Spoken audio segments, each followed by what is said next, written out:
Bakit may bike na dito sa carrier ng motor? Akala ko ano nakita mo dito? Bike pala.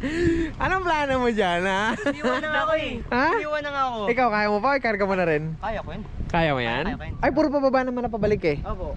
Na? Doon niya ako sa pababa na dali. Hindi, siya, smooth lang. Uy, yung bike, yung pa nagbabike ka, ingat ha, mukhang malambot yung braso mo eh. Ang ganda ng area dito, oh. Kaya nga pa eh. No, parang alam mo, may isang community na maliit. Isa yun sa pangarap namin na matirhan or maging base, yung community na maliit lang, simple lang. Dala mo lahat. Yung gano'n, yung alam mo hindi nagpapataasan ng ihing lugar, magkakakilala lahat. Pag may handaan, para sa lahat yun, yung gano'n.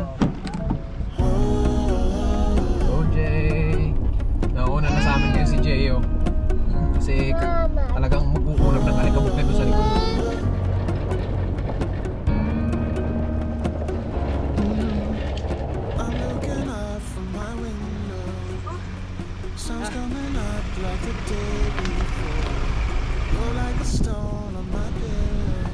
Diyos Ama, maraming salamat po sa araw na ito. At salamat din po sa pag-iingat ninyo sa mga bata, sa mga sila napadpad, sa mga sila napunta. Ingatan niyo pa po kami, Diyos Ama, saan man kami mapunta, saan man kami dalhin ang aming mga sasakyan, saan nyo man kami planong dalhin. At ingatan niyo din po ang aming mga kalusugan, lalo na po si J. Donel Franco. Maraming salamat po sa lahat-lahat.